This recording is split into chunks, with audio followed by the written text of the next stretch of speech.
Dear students, welcome to the lecturer group. आज हम new 9th class chemistry PTB 2025 से chapter number 4 जो कि स्टैक्योमेट्री के बारे में है, इसकी कंप्लीट एक्सरसाइज को सॉल्व करेंगे। एमसीक्यू से स्टार्ट करते हैं। एमसीक्यू नंबर 1 है, how many atoms are present in 1 gram of H2O। कितने एटम जो हैं वो प्रेजेंट होते हैं 1 ग्राम H2O यानी वाटर के अंदर। तो इस क्वेश्चन में जो मेन बात है वो ये है कि इन्होंने एटम्स पूछे हैं, मॉलिक्यूल्स नहीं पूछे।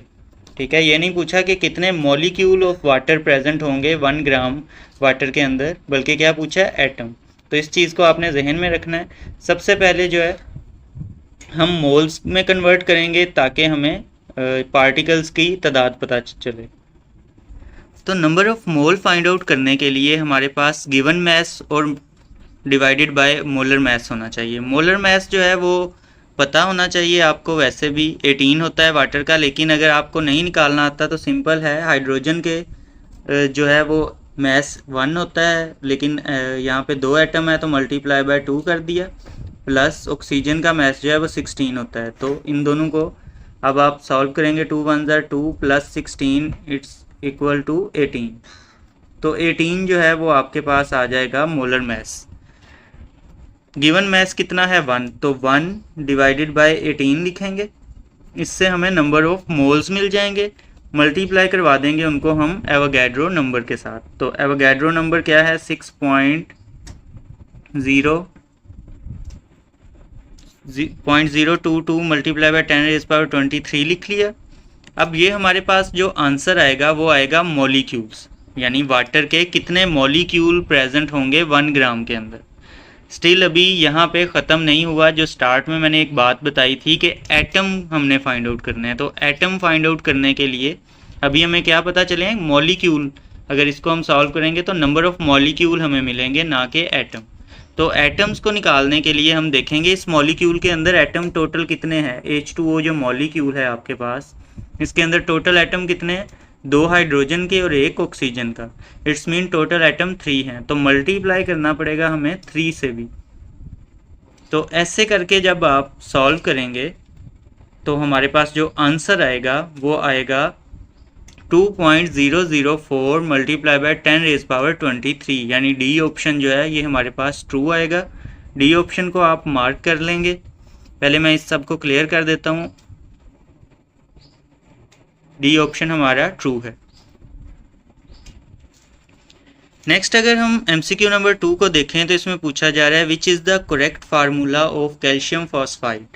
कैल्शियम फॉस्फाइड का करेक्ट फार्मूला बताना है। तो आपको पता है कि Ca पे जो है वो +2 चार्ज होता है, और इसी तरह अगर हम फॉस्फाइड की बात करें तो -3 चार्ज होता है। अब रूल क्या कहता है हमें कि हमने इनकी जो पावर्स हैं उनको इंटरचेंज कर देना बेसिस में। तो कैल्शियम के ऊपर जो +2 है वो P की बेस बन जाएगा, और P का जो यानी कि ये यहाँ पे P की बेस में लिख दिया जाएगा, और ये -3 जो है इसका 3 जो है वो Ca की बेस में आ जाएगा। तो इस तरह से हमारा जो फार्मूला बनेगा वो Ca3P2, यानी डी ऑप्शन जो है ये हमारे पास ट्रू बनेगा। नेक्स्ट अगर MCQ देखें, MCQ 3 है हमारे पास, how many atomic mass unit are there in 1 gram. तो बुक के अंदर वाजे तौर पे ये लिखा है कि 1 ग्राम जो है वो इक्वल होता है 6.022 multiply by 10⁻23 atomic mass unit के। तो सी ऑप्शन जो है इसको आप मार्क करेंगे।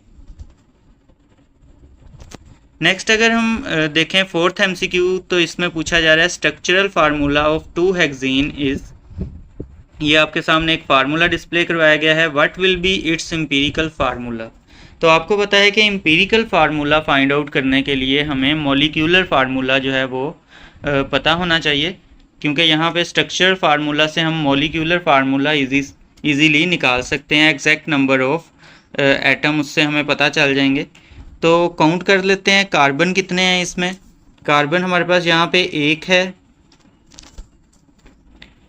यहाँ पे 1 है, 2 3, यहाँ पे 2 हैं, ये बाहर 2 इंडिकेट कर रहा है कि कार्बन यहाँ पे 2 हैं, तो 4 5, और ये वाला कार्बन 6। तो टोटल हमारे पास जो कार्बन है, यहाँ पे मैं कार्बन और रेशो में हाइड्रोजन लिख लेता हूँ क्योंकि इसके अंदर हमारे पास दो ही चीज़ें गिवन है, कार्बन और हाइड्रोजन। तो कार्बन हमारे पास 6 हैं। अब हाइड्रोजन की रेशियो देखें तो 3 हाइड्रोजन ये फर्स्ट पे हैं, 4 5, यहाँ पे आप देखें तो 2 2 ज़ार 4 हैं टोटल। दोनों की बेसिस को आप मल्टीप्लाई करेंगे तो 4 ये वाले और 3 ये वाले, तो टोटल कितने हो गए 4 3 7 8 9 10 11 12। तो हाइड्रोजन हमारे पास 12 है।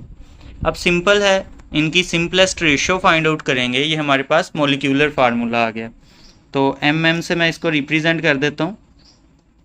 अब एम्पिरिकल फार्मूला फाइंड आउट करने के लिए हमने जो है वो सिंपल फॉर्म में इसको कन्वर्ट करना है, सिंप्लीफाई करना है। तो 6 के टेबल पे आप करेंगे इसको डिवाइड, तो 6 1 ज़ार 6 और इसी तरह 6 2 ज़ार 12।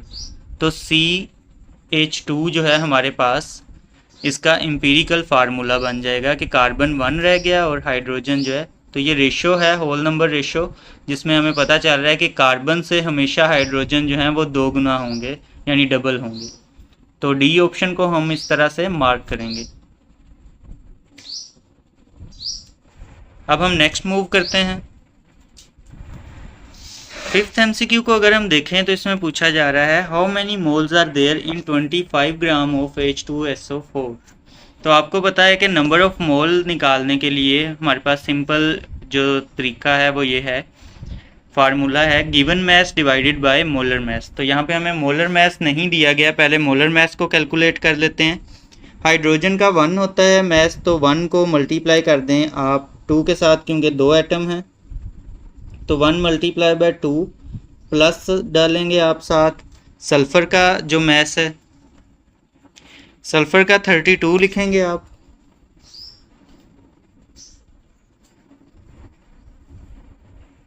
इसी तरह प्लस ऑक्सीजन का जो है वो 16 होता है मल्टीप्लाई बाय 4, क्योंकि 4 एटम है तो 16 मल्टीप्लाई बाय 4 करेंगे, तो इन सब का सम अप जो है आपके पास वो आएगा 98। तो 98 जो है हमारे पास मोलर मैस निकल आया है। मैं इसको अब क्लियर कर देता हूँ। अब सिंपल है कि आपने 25 को डिवाइड करवा देना है 98 पे, यानी given mass over molar mass. ये हमारे पास सिंपल सा फार्मूला है। तो इसको डिवाइड करने से हमारे पास जो आंसर आएगा तो 0.255 मोल्स। तो सी ऑप्शन को हम मार्क करेंगे। A necklace has 6 gram of diamond in it, what are the number of carbon atom in it. तो हमें पता है कि डायमंड जो है वो प्योर कार्बन एटम से ही बनता है, तो 6 gram diamond mean 6 gram carbon है। तो number of mole find out करेंगे पहले, ताकि बाद में हम नंबर ऑफ एटम भी फाइंड आउट कर सकें उनको एवोगैड्रो नंबर से मल्टीप्लाई करके। तो number of mole find out करने के लिए आपको भी पता है given mass divided by molar mass. Given mass हमारे पास 6 है, डिवाइडेड बाय कार्बन का जो मैस है वो 12 होता है। 12 से डिवाइड किया और मल्टीप्लाई कर देना है आपने एवोगैड्रो नंबर के साथ, जो कि है 6.022 मल्टीप्लाई बाय 10⁻23। तो आपका जो आंसर आएगा वो है 3.01 मल्टीप्लाई बाय 10⁻23। यानी कि यहाँ पे अगर आप 6 को डिवाइड कर दें 12 के साथ तो 2 रह जाएगा। 2 से आप जो है वो एवोगैड्रो नंबर को डिवाइड करें तो हाफ एवोगैड्रो नंबर के इक्वल जो है आपका आंसर आ जाएगा। तो डी ऑप्शन को हम मार्क करेंगे। पहले मैं इसको क्लियर कर दूं।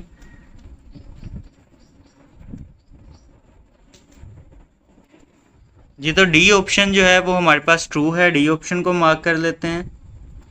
नेक्स्ट अगर हम देखें तो पूछा जा रहा है what is the mass of aluminium in 204 gram of aluminium oxide. सबसे पहले जो है हम एल्यूमिनियम ऑक्साइड का मैस फाइंड आउट करेंगे। एल्यूमिनियम का जो मैस है वो आपको पता है 27 होता है, तो बेस पे 2 है, 27 मल्टीप्लाई बाय 2 प्लस ऑक्सीजन जो है उसका 16 होता है मल्टीप्लाई बाय 3, क्योंकि 3 एटम है, तो ये आपके पास आ जाएगा इट इज़ इक्वल टू 102 ग्राम पर मोल। तो ये आपने जहन में रखना है 102 ग्राम इसका जो है हमारे पास मोलर मैस आ गया। अब जो नंबर 2 पे आपको बात पता होनी चाहिए वो ये है कि यहाँ पे आप देख सकते हैं एल्यूमिनियम के 2 एटम जो हैं वो कंट्रीब्यूट कर रहे हैं। इट्स मीन एल्यूमिनियम दुगना जो है, अगर उसका 27 है मैस तो 2 गुना कितना हो जाएगा 54 के इक्वल। तो 54 लिखेंगे डिवाइडेड बाय जो भी हमने मोलर मैस फाइंड आउट किया है 102 और मल्टीप्लाई कर देंगे जो हमें गिवन मैस दिया गया है 204, जिसके अंदर से हमने जो है वो फाइंड आउट करना है। तो हमारा जो आंसर आएगा वो 108 ग्राम आएगा। तो डी ऑप्शन को हमने मार्क कर दिया। सॉरी, ऊपर वाले भी जो हैं वो क्लियर हो गए हैं, तो इनको भी मार्क कर लेते हैं अगेन। अगर हम देखें तो 8th MCQ है, which one of the following compound will have the highest percentage of the mass of nitrogen. ये कंपाउंड हैं, इनके अंदर किस में हाईएस्ट जो है वो परसेंटेज होगी मैस ऑफ नाइट्रोजन की। परसेंटेज बाय मैस निकालने के लिए सिंपल सा फार्मूला है मैस ऑफ एलिमेंट यानी नाइट्रोजन का mess divided by molar mass of the compound. तो यहाँ पे अगर हम देखें तो नाइट्रोजन डबल हैं तो 2 से उसके मैस को मल्टीप्लाई किया 28। ओवरऑल जो मोलर मैस है वो 60 है हमारे पास यूरिया का और मल्टीप्लाई बाय 100। इसी तरह नेक्स्ट के अंदर जो है हाइड्रोजाइन, इसके अंदर 28 यानी कि इसमें भी नाइट्रोजन 2 हैं और 32 इसका मोलर मैस है मल्टीप्लाई बाय 100। इसी तरह अगर आप देखें अमोनिया का तो इसमें 14 है क्योंकि एक ही नाइट्रोजन है डिवाइडेड बाय 17 जो टोटल मोलर मैस है मल्टीप्लाई बाय 100। और इसी तरह लास्ट पे जो है हमारे पास हाइड्रोक्सल माइन, इसका भी 14 है नाइट्रोजन का डिवाइडेड बाय 33 मल्टीप्लाई बाय 100। तो आपके पास जो है वो परसेंटेज आ जाएगी। अगर मैं हर एक की परसेंटेज भी मैं लिख देता हूँ तो परसेंटेजेस के अंदर आपके पास ये आंसर आएंगे। इसमें आप देख सकते हैं हाईएस्ट परसेंटेज जो है वो आपके पास जो शो कर रहा है वो है N2H4 यानी हाइड्रोजन 87.5%। बाकी जो परसेंटेजेस हैं वो कम है, इनको राउंड ऑफ किया है तो पॉइंट के बाद भी कुछ वैल्यूज़ थी वो आप मल्टीप्लाई करके डिवाइड करके देख लीजिएगा। तो बाकी मैं रिमूव कर देता हूँ, तो बी ऑप्शन को हम मार्क कर देंगे।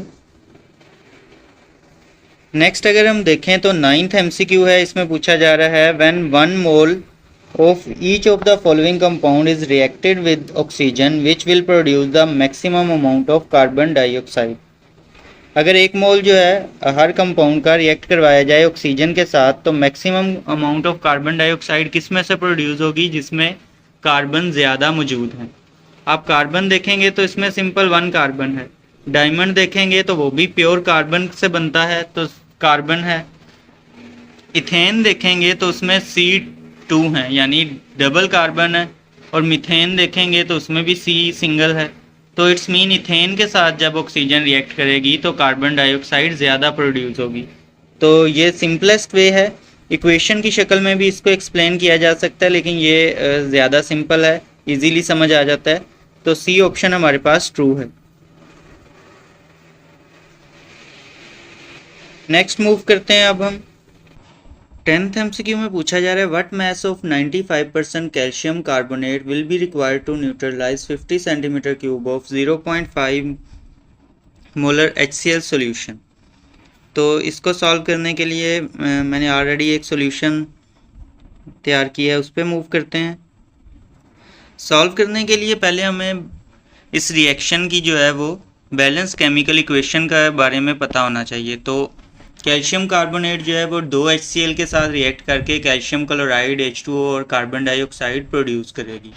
और ये जो इक्वेशन है बैलेंस्ड इक्वेशन है, तो ये हमें वाज़े तौर पे दिखा रही है कि 1 मोल जो है कैल्शियम कार्बोनेट का जब रिएक्ट करता है तो 2 मोल ऑफ HCl यूज़ होते हैं। तो ये आपने एक तो जहन में रखना है। स्टेप 2 है कैलकुलेट मोल ऑफ HCl, यानी HCl के मोल्स को आप कैलकुलेट कर लें। वो किस तरह से कैलकुलेट करते हैं, यहाँ पे हमें मोलैरिटी गिवन है, मोलैरिटी मल्टीप्लाई बाय वॉल्यूम करेंगे तो हमारे पास मोल्स ऑफ HCl आ जाएंगे।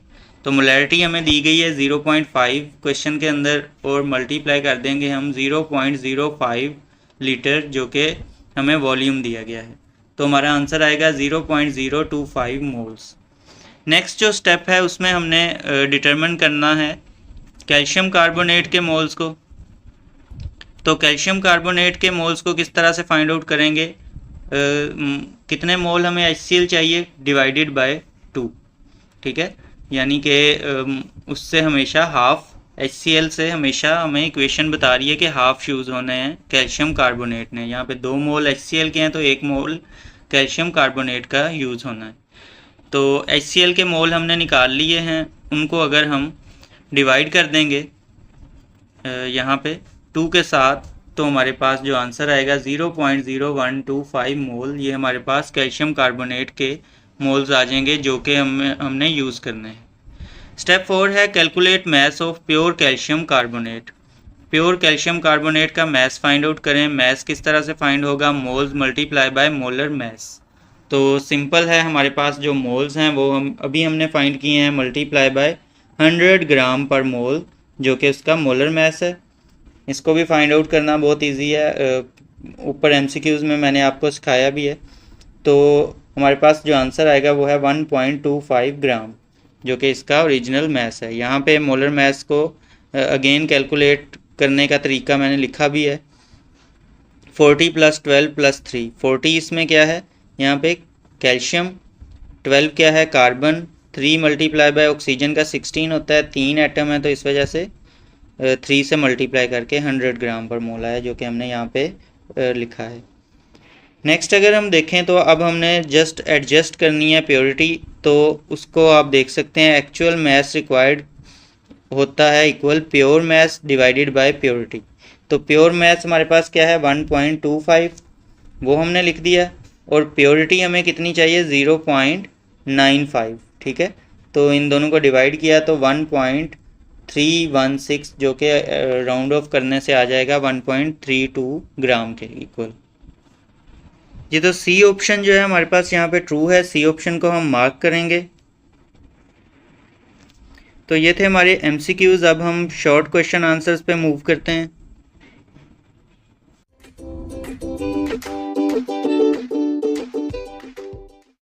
शॉर्ट क्वेश्चन आंसर्स को अगर हम देखें तो पहला सवाल है write down the chemical formula of barium nitride.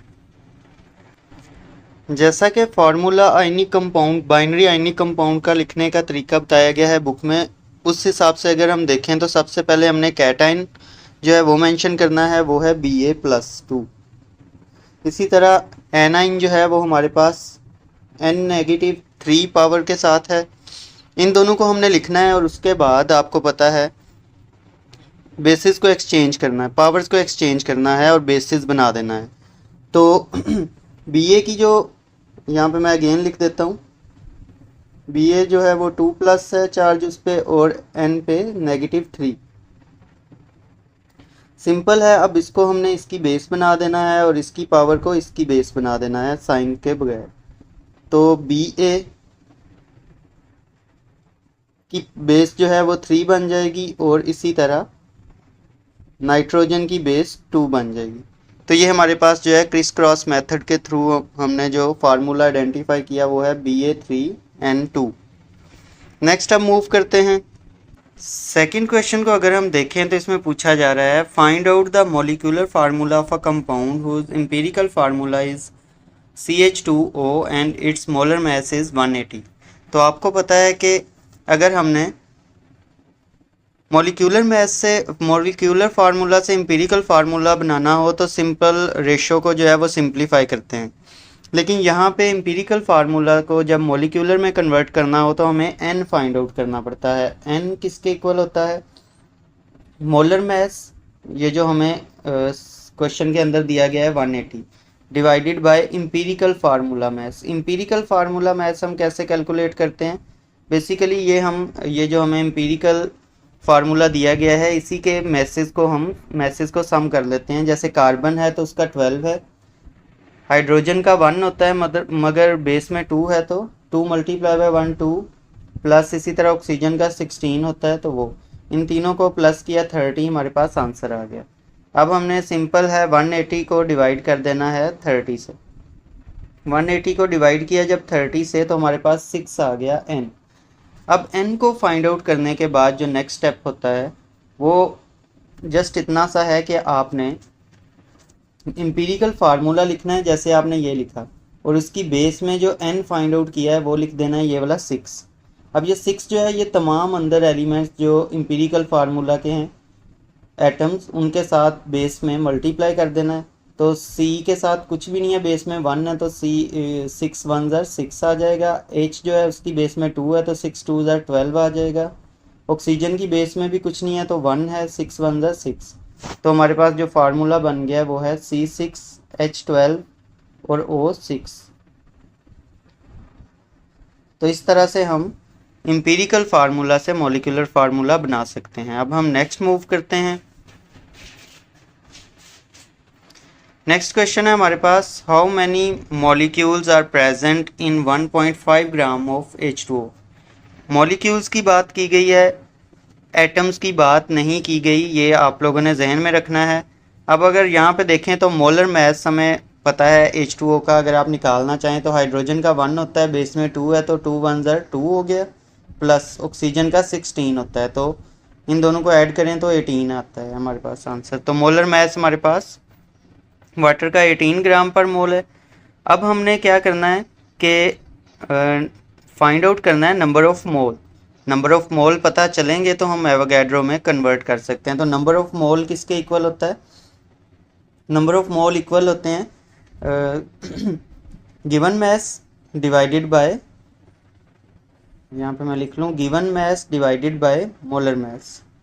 तो गिवन मास उन्होंने हमें क्वेश्चन के अंदर दिया है जो कि है 1.5, और इसी तरह जो हमारे पास मोलर मास है वो हमने फाइंड आउट किया है 18। इन दोनों को डिवाइड किया तो हमारे पास आंसर आया 0.0833 मोल। अब सिंपल है, number of molecule find out करने हैं तो इतने मोल्स को मल्टीप्लाई कर दें एवोगैड्रो नंबर के साथ। एवोगैड्रो नंबर क्या होते हैं? 6.022 मल्टीप्लाई बाय 10⁻23। ये फिक्स्ड वैल्यू है, ये आपने याद करनी है। तो हमारे पास नंबर ऑफ मॉलिक्यूल्स आ गए हैं।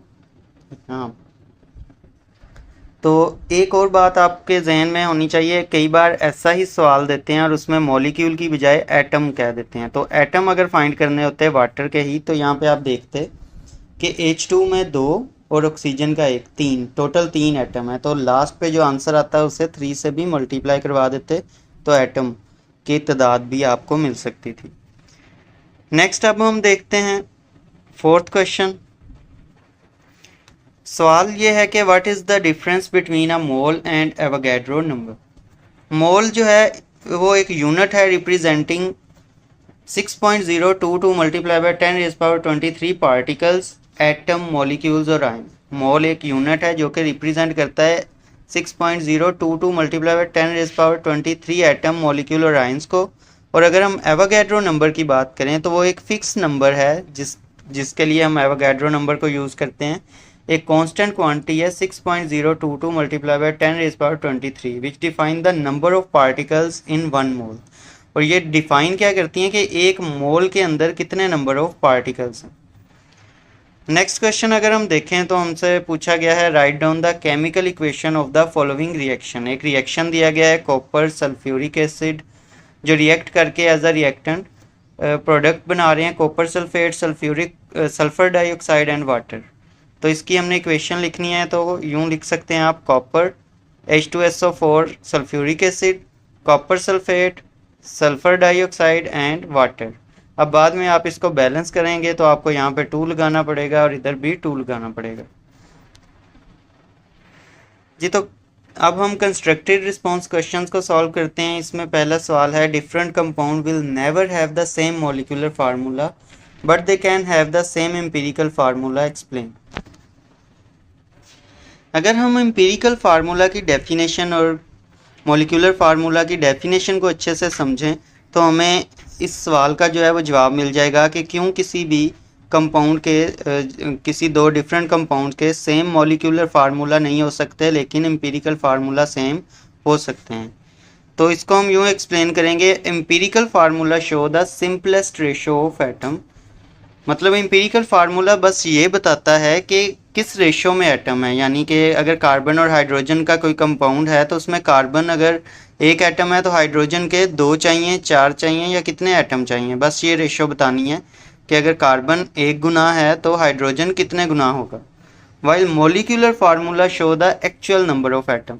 जबकि मॉलिक्यूलर फार्मूला है वो सिर्फ ये नहीं बताता कि अगर कार्बन 1 गुना है तो हाइड्रोजन कितने गुना होगा, बल्कि वो ये बताता है कि कितने कार्बन होंगे तो कितने हाइड्रोजन होंगे। तो यहाँ पे अगर आप देखें, different compound like glucose and formaldehyde have the same empirical formula CH2O।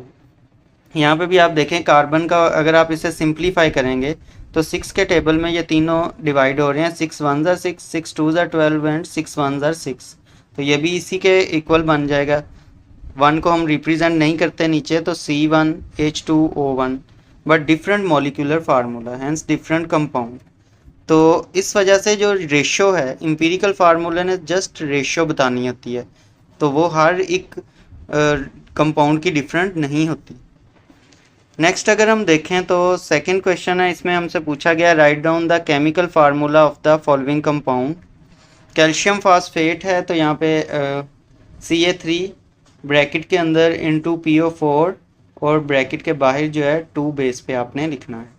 Aluminium nitride AiN, sodium acetate CH3COONA, ammonium carbonate NH4 base पे 2 CO3, bismuth sulphate Bi2SO4 base पे 3। थर्ड क्वेश्चन पे मूव करते हैं। इसमें पूछा गया है why does Avogadro number have an immense importance in chemistry. Avogadro numbers को इतनी अहमियत क्यों हासिल है? तो Avogadro number allow chemist to relate mass to the number of particles. तो एवोगैड्रो नंबर हमें मैस को नंबर ऑफ पार्टिकल से रिलेट करने की एबिलिटी देता है कि हम बता सकते हैं कि कितने मैस में कितने नंबर ऑफ पार्टिकल प्रेजेंट हैं।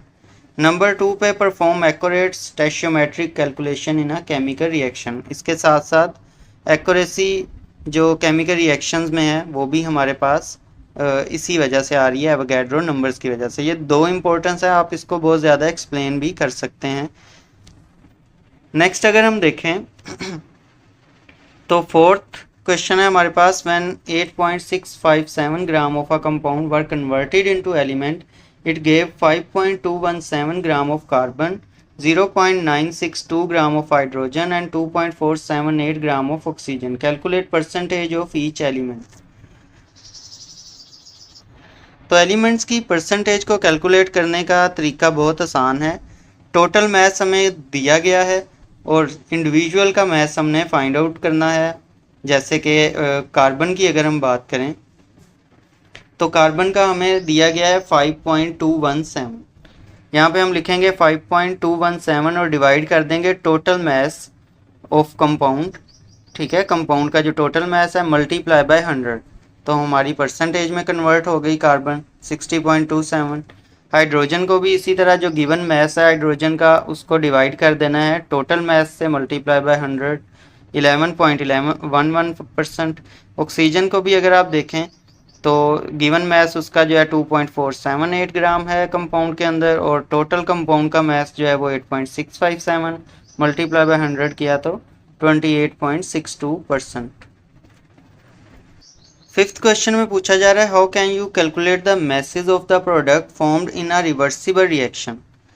तो आप लिखेंगे to calculate product masses in a reversible reaction write the balanced chemical equation, use the stoichiometric ratios to relate mole of reactant to the product.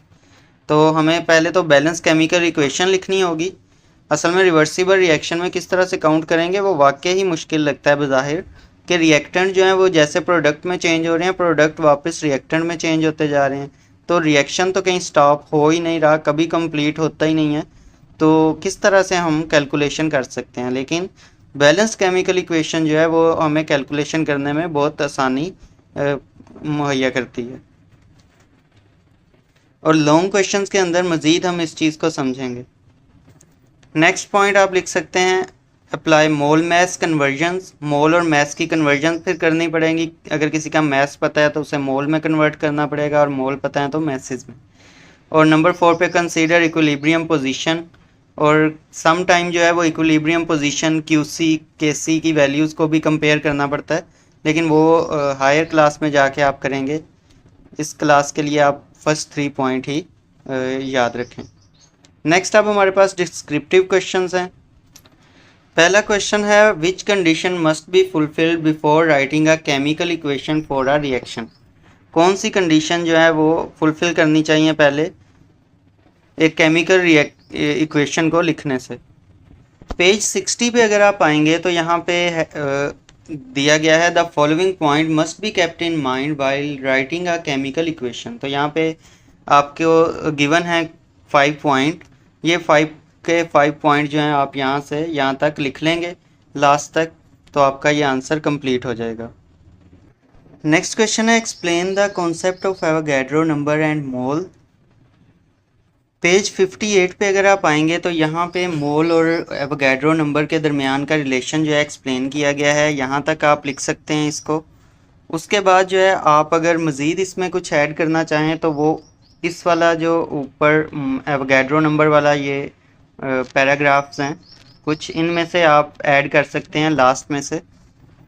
ये according to the above mention equation को छोड़ दें आप। Next अगर आप लिख लें कि ये वाले नंबर जो हैं इनको हम मोल के साथ किस तरह रिलेट करते हैं, आप इसमें से भी अगर कुछ लिखना चाहें तो वो लिख सकते हैं। नेक्स्ट हमारे पास जो क्वेश्चन है वो है how many gram of carbon dioxide will be produced when we react 10 gram of methane यानी CH4 with excess of oxygen according to the following equation. तो ये जो क्वेश्चन है ये अब हम सॉल्व करेंगे प्रॉपर। बैलेंस बहुत ही इंटरेस्टिंग क्वेश्चन है ये। हमने जो है इक्वेशन को यूज़ करना है और मोल रेशोज़ के थ्रू जो है ना वो नंबर्स को प्रोडक्ट के या रिएक्टेंट के कैलकुलेट करना होता है। जैसा कि यहाँ पे आपको एक बैलेंस्ड केमिकल इक्वेशन दे दी गई है, यहाँ पे आप देख सकते हैं। इसमें आपने देखना है नंबर ऑफ मोल्स किस तरह से डिस्ट्रीब्यूट हैं। अगर आप यहाँ देखें तो मीथेन 1 मोल यूज़ हो रही है क्योंकि इसके स्टार्ट में कुछ नहीं लिखा, इट्स मीन 1 है, और ऑक्सीजन जो है वो 2 मोल। तो ये इक्वेशन आपको बता रही है कि 1 मोल मीथेन को बर्न होने के लिए 2 मोल ऑक्सीजन चाहिए, और इसके नतीजे में 1 मोल कार्बन डाइऑक्साइड प्रोड्यूस होगी और 2 मोल वाटर के प्रोड्यूस होंगे। अब इसी को जो है हमने इस क्वेश्चन का आंसर देने में यूटिलाइज करना है। बस ये याद रखें कि ये इक्वेशन जो है ये हमें मोल्स में कंपैरिजन करने का मौका दे रही है, जबकि हमने जो है वो ग्राम्स में भी कंपैरिजन करना है। तो मोल में किस तरह से किन किन चीज़ों का अभी हमने कंपैरिजन करना है। How many carbon dioxide will produce when 10 gram of methane. Methane और कार्बन डाइऑक्साइड का कंपैरिजन करना है, तो यहाँ पे हम लिखेंगे CH4 मीथेन रेशो CO2। और अब हम इक्वेशन में से देखते हैं मीथेन कितनी यूज़ हो रही थी। 1 मोल मीथेन जब यूज़ हो रही है तो कार्बन डाइऑक्साइड प्रोडक्ट साइड पे देखें यहाँ पे कितने मोल प्रोड्यूस हुई है, 1 मोल। इट्स मीन जितनी मीथेन यूज़ होगी उतने मोल ही कार्बन डाइऑक्साइड प्रोड्यूस होगी। अब नेक्स्ट अगर हम देखें तो हमें कहा गया है 10 ग्राम CH4 यूज़ करेंगे तो कितनी ऑक्सीजन जो है वो अगर हम 10 ग्राम CH4 यूज़ करेंगे तो कितनी कार्बन डाइऑक्साइड प्रोड्यूस होगी। तो अब यहाँ पे तो हम मोल्स लिख रहे हैं, तो मोल्स में ही 10 ग्राम को कन्वर्ट करते हैं। मोल में कन्वर्ट करने के लिए क्या करना पड़ेगा आपको, सिंपल है, मोलर मैस आपको फाइंड आउट करना पड़ेगा मीथेन का, क्योंकि उसको कन्वर्ट करना है हमने इस 10 ग्राम को। तो मीथेन का मोलर मैस कार्बन 12 होता है, हाइड्रोजन 4 हैं तो वैसे मैस 1 होता है, तो 4 1 ज़ार 4, इन दोनों को ऐड किया तो 16 हमारे पास मोलर मैस आ गया मीथेन का। मोल फाइंड आउट करने हो तो सिंपल है, हमें जो गिवन मैस दिया गया है उसे डिवाइड कर देना है मोलर मैस के साथ। तो नंबर ऑफ मोल का फार्मूला ये है given mass divided by molar mess. तो गिवन मैस हमें 10 दिया गया था और मोलर मैस 16 हमने फाइंड किया, इन दोनों को डिवाइड किया तो 0.625 मोल आ गया। अब यहाँ पे अगर आप लिखेंगे 0.625 तो 625 मोल के लिए यहाँ पे अब जो वैल्यू निकलेगी वो x है, वो हमने फाइंड करनी है कि कितनी निकलेगी कार्बन डाइऑक्साइड की। तो इसको फाइंड आउट करने का यहाँ पे तो सिंपल है कि 1 है, तो अगर 1 मोल यूज़ करें तो 1 मोल कार्बन डाइऑक्साइड प्रोड्यूस हो रही है। और इसी तरह अगर हम 0.6 मोल यूज़ करेंगे तो इधर भी 0.6 मोल ही प्रोड्यूस होगी। लेकिन अगर नंबर चेंज हों तो उस सूरत में क्या करना होता है वो मैं आपको तरीका करवा देता हूँ, ताकि वही हम फॉलो करें, हर एक में वो कारीगर होगा। ये वाला तरीका जस्ट इसमें काम करेगा, तो इस वजह से उसको फॉलो करेंगे। तो आपने इन दोनों को डिवीजन में लिखना है पहले, फर्स्ट वाली दोनों रेशियोज को, 1 डिवाइडेड बाय 1 इक्वल टू का साइन डालना है। नीचे वाली दोनों रेशियोज को जो है वो भी आप डिवीजन में लिखेंगे। तो पहले आपने इस साइड वाली को लिखना है, तो 0.625 डिवाइडेड बाय x। अब आपको पता है कि ये x इधर डिवाइड हो रहा है तो इधर जाके ऊपर मल्टीप्लाई हो जाएगा, और ये वाला 1 इधर डिवाइड हो रहा है तो ये इधर ऊपर जाके मल्टीप्लाई हो जाएगा। तो हमारे पास आंसर क्या आएगा, x इज इक्वल टू 0.625। तो x हमारा जो है वो 0.625 के इक्वल आ गया। अब हमें मोल के अंदर ही पता चल गया कि अगर हम मीथेन इतने मोल यूज़ करेंगे तो इतने ही मोल कार्बन डाइऑक्साइड भी प्रोड्यूस होगी, लेकिन हमने उन्हें आंसर जो है वो ग्राम्स में देना है। तो अब हम 0.625 मोल कार्बन डाइऑक्साइड के वापस ग्राम में कन्वर्ट करते हैं।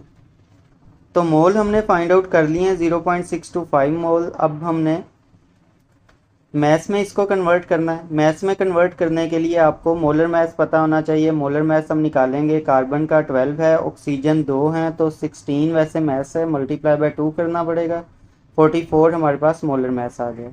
अब हम मोल को मोलर मैथ्स से मल्टीप्लाई करेंगे तो गिवन मैथ्स आ जाएगा, हमारे पास ये मैथ्स आ गया।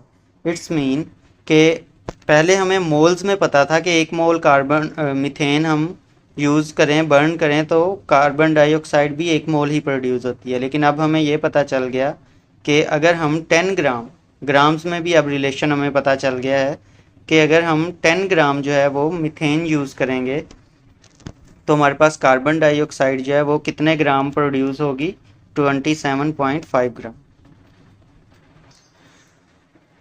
नेक्स्ट जो क्वेश्चन है इसमें पूछा जा रहा है, how many mole of coal are needed to produce 10 mole of CO। Carbon monoxide produce करने के लिए कितने हमें जो है 10 moles of carbon monoxide produce करने के लिए कितनी कार्बन चाहिए। तो नीचे इक्वेशन दी गई है, इक्वेशन से अगेन कंपैरिजन करते हैं। कार्बन और कार्बन मोनोऑक्साइड के दरमियान हमने कंपैरिजन करना है, तो कार्बन रेशो कार्बन मोनोऑक्साइड लिखेंगे। अब यहाँ पे देखें 3 कार्बन हो तो कितने कार्बन जो मोनोऑक्साइड प्रोड्यूस होती है, कितने मोल, 3 ही। तो यहाँ पे लिखेंगे 3:3, यानी कि 3 मोल होंगे तो कार्बन डाइऑक्साइड भी 3 ही मोल प्रोड्यूस होगी। अब उन्होंने कहा अगर 10 मोल हों, अगर हमने प्रोड्यूस क्या करवाने हैं, 10 मोल क्या, कार्बन डाइऑक्साइड, तो अब हम कार्बन मोनोऑक्साइड तो कार्बन मोनोऑक्साइड में हम 10 लिखेंगे और इस बार हमें कार्बन फाइंड आउट करनी है कि कितने मोल कार्बन उसमें यूटिलाइज होगी। अगेन वही तरीका जो हमने लास्ट वाले सवाल में यूज़ किया था कि इनको हम डिवीजन में लिख लेते हैं, 3 डिवाइडेड बाय 3। फर्स्ट वाले दोनों रेशियोज़ को डिवीजन में लिखा और नीचे वाली दोनों रेशियोज़ को भी अब डिवीजन में लिखेंगे, x डिवाइडेड बाय 10। सिंपल सा तरीका है कि ये जो इधर डिवाइड हो रहा है 3, ये ऊपर जाके इधर x से मल्टीप्लाई हो जाएगा, और इधर जो डिवाइड हो रहा है 10, ये इधर ऊपर जाके 3 से मल्टीप्लाई हो जाएगा। तो 3 10s are 30 और इसी तरह इज इक्वल टू 3x। ये हमारे पास आंसर आ गया।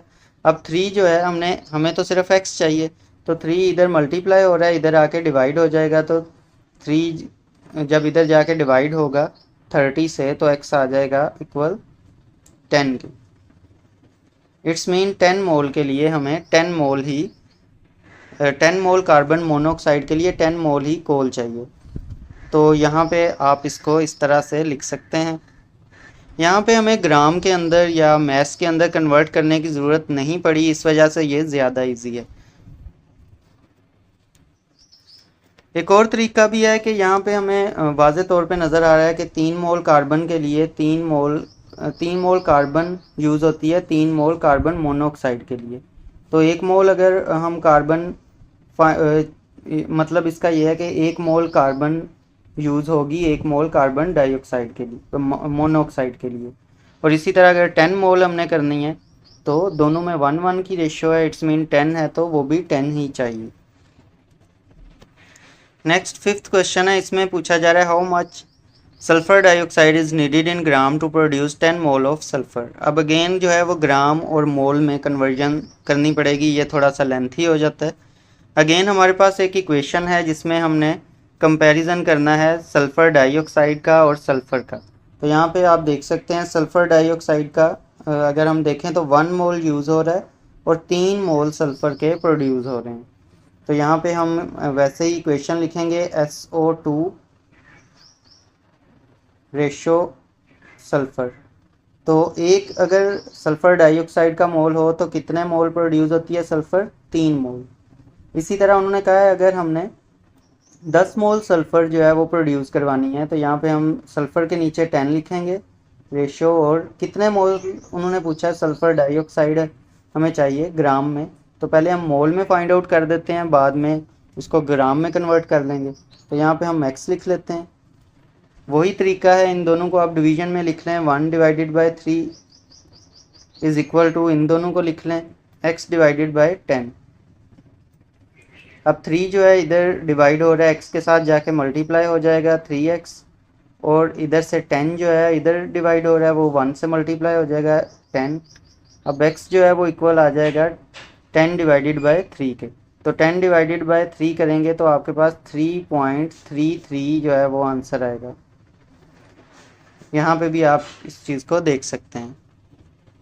आप इसी स्टेप को फॉलो कीजिएगा क्योंकि पिछले सारे क्वेश्चन हम इसी तरीके से कर रहे हैं, तो एक तरीका ही अगर आप जहन में रखेंगे तो वो आपका काफ़ी परफेक्ट हो जाएंगे आप उसमें। तो मोल में अब हमारा आंसर जो है वो तो हमने फाइंड आउट कर लिया है कि 3.33 मोल हमने चाहिए। अब जस्ट उसको कन्वर्ट करना है हमने ग्राम में। ग्राम में कन्वर्ट करने के लिए हमें मोलर मास पता होना चाहिए किसका? सल्फ़र डाइऑक्साइड का, जिसको ग्राम में कन्वर्ट करना है। तो यहाँ पे सल्फ़र डाइऑक्साइड का जो सल्फ़र है उसका 32 मास होता है, ऑक्सीजन का 16 होता है, लेकिन बेस में 2 है तो 2 से मल्टीप्लाई करवाया, 64 आंसर आ गया। अब हमने मास फाइंड आउट करने के लिए सिंपल जो मोल हमारा निकला है उसको मोलर मास से मल्टीप्लाई करवाया, तो 213 ग्राम 13.12 ग्राम जो है वो हमें चाहिए होगी सल्फ़र डाइऑक्साइड 10 मोल सल्फ़र प्रोड्यूस करने के लिए। अब हमारे पास 6th क्वेश्चन है। इसमें पूछा गया है how much ammonia is needed in gram to produce 1 kg of urea fertiliser. Again सारा जो है वो स्टेप सेम है। इक्वेशन हमें दी गई है और पूछा यह गया है कि कितना अमोनिया चाहिए 1 kg यूरिया फर्टिलाइज़र प्रोड्यूस करने के लिए। तो यहाँ पे आप देख सकते हैं सिंपलेस्ट जो है वो अमोनिया और यूरिया का हमने जो है वो रेशो बनानी है। अमोनिया रेशो यूरिया कर लेते हैं यहाँ पे।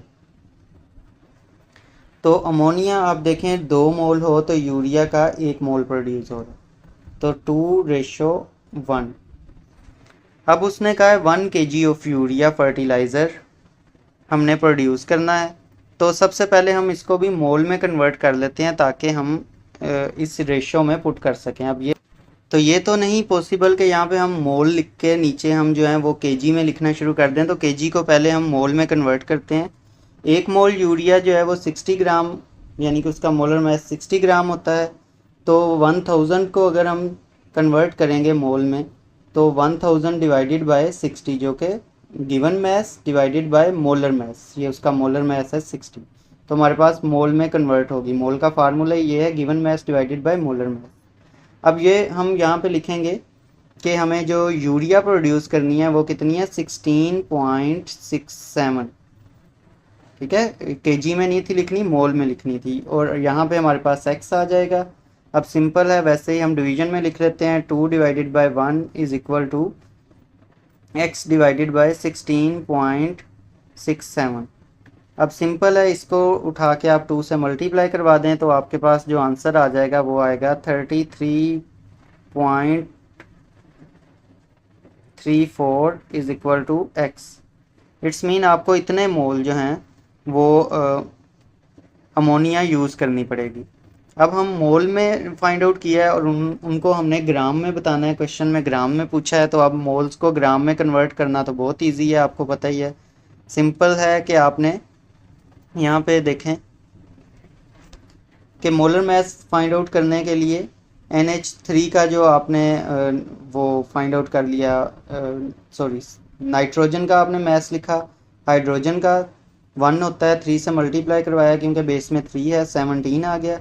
अब आपने मास जो मोल्स निकाले हैं उनको मोलर मास से मल्टीप्लाई करवाया तो आपको ग्राम में जो है वो मिल गया मास। तो ये हमारा आंसर आ गया। लास्ट क्वेश्चन है अब हमारे पास, calculate the number of atom in the following. यहाँ पे आप देख सकते हैं 3 ग्राम जो है वो H2 के अंदर हमने फाइंड आउट करना है कितने जो हैं वो एटम हैं। अब एटम फाइंड आउट करने हैं, ये आपने जहन में रखना है। ये हमारे पास क्या है, मॉलिक्यूल। H2 हमारे पास एक मॉलिक्यूल है। तो फाइंड आउट करते हैं, मोलर मास हमें पता होना चाहिए 2 ग्राम। तो मोल फाइंड आउट करने का क्या तरीका है, किसी भी चीज़ के ग्राम हमें गिवन है, मैस हमें दिया गया है, मोल फाइंड करने हैं तो mess divided by molar mess. Molar mass hydrogen का 1 होता है, लेकिन H2 है तो 2 से मल्टीप्लाई करेंगे, 2 1 ज़ा 2 निकल आएगा। तो मैस और डिवाइडेड बाय मोलर मैस किया तो मोल में कन्वर्ट हो गया 1.5। अब इसको एवोगैड्रो नंबर से मल्टीप्लाई कर देंगे तो मॉलिक्यूल्स की तादाद हमें मिल जाएगी यहाँ पे। तो ये हमारे पास मॉलिक्यूल की तादाद है। अब एक मॉलिक्यूल H2 के अंदर कितने एटम होते हैं, हाइड्रोजन हाइड्रोजन, यानी कि 2 एटम होते हैं हाइड्रोजन के। तो अब हम एटम की तादाद जो है वो इस मॉलिक्यूल से डबल होगी। तो इस वजह से हम ये जो आंसर आया इसको 2 से मल्टीप्लाई करवाएंगे यहाँ पे, ताकि एटम्स की तादाद अब हमें पता चले। तो एटम जो है हमारे पास 1.806 मल्टीप्लाई बाय 10⁻24 आ गए।